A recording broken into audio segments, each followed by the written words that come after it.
হিসেবে মানা যাবে না, তাদেরকে আমরা অবাঞ্ছিত ঘোষণা করবো। যেখানে যাবে সেখানে অবাঞ্ছিত ঘোষণা করা হবে এবং আমাদের আন্দোলন রুবেদ আমিনের পদত্যাগ সহমত, রুবেদ আমিনের পদত্যাগ।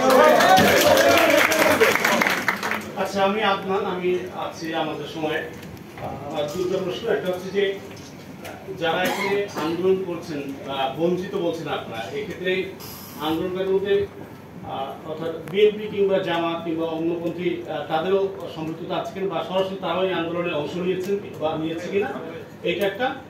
একটা হচ্ছে যে আপনারা বলছেন যে রুবেদ আমিনকে রাখা যাবে না, কথা হচ্ছে রুবেদ আমিনের বিকল্প হিসেবে ওই জায়গা তো আসলে কাছে চাচ্ছে, এই জায়গাটা যদি একটু বলতেন। ধন্যবাদ। আচ্ছা, ধন্যবাদ। সেটা হচ্ছে যে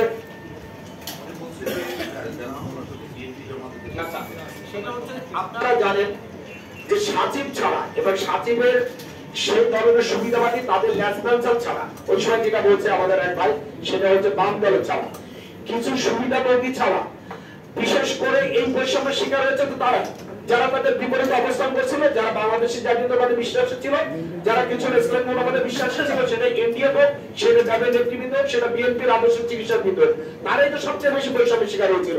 অবশ্যই তাদের সাথে অবশ্যই এখানে থাকবে, কিন্তু আমাদের ব্যানার একটাই, সেটা হচ্ছে আমরা বৈষম্যের শিকার। বৈষম্যের শিকার তো তারা হয়েছে। অতএব আপনি যদি বলেন যে আদর্শ একজন আছে কেন, অবশ্যই আছে, তারাই তো বেশি বৈষম্যের শিকার হয়েছে এবং তাদের সাক্ষাৎ থাকাটাই সব থেকে স্বাভাবিক।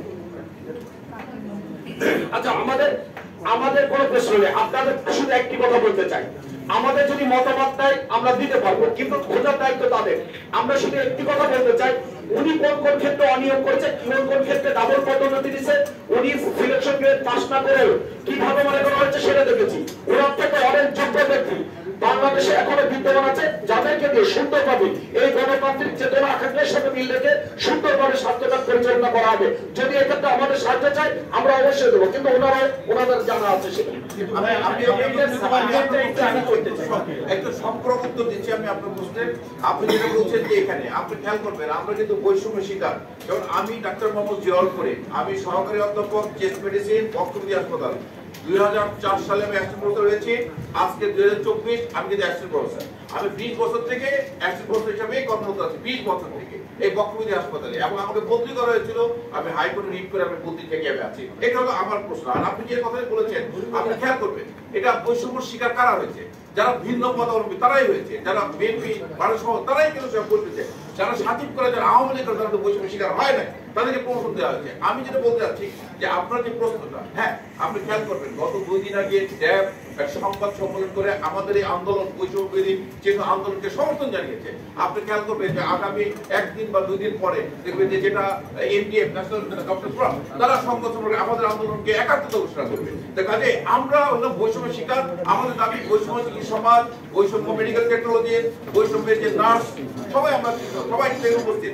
আপনাদের কাছে উপস্থাপন করা হয় নাই, আপনাদের সবাই সংক্ষিপ্ততার কারণে আমরা কিন্তু মেডিকেল টেকনোলজিতে আছে, নার্স আমরা উপস্থাপন করি। কিন্তু আমরা যেটা বলতে চাচ্ছি যে এই যে আমাদের আন্দোলন, যারা বৈষম্য শিকার, যারা বৈষম্য শিকার হচ্ছে, তাদের প্রতি ড্যাব এবং এনডিএফ এর সম্পূর্ণ সমর্থন আছে এবং তারা অলরেডি একাত্মতা ঘোষণা করে আমাদের পক্ষে সংবাদ সম্মেলনে দাঁড়িয়েছে। আন্দোলন অনলাইন অফলাইনে একটা কোশ্চেন করতো, শেখ হাসিনা যদি চলে যায় কে আসবে?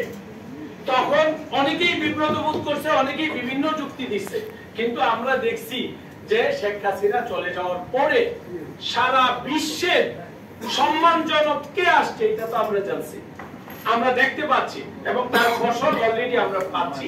সেই জন্য আমি বলবো ওই প্রশ্নটা যেমন অবান্তর ছিল, আমি বলবো রুবেদ আমিনের পরে কে আসবে সেই খুঁজাটাও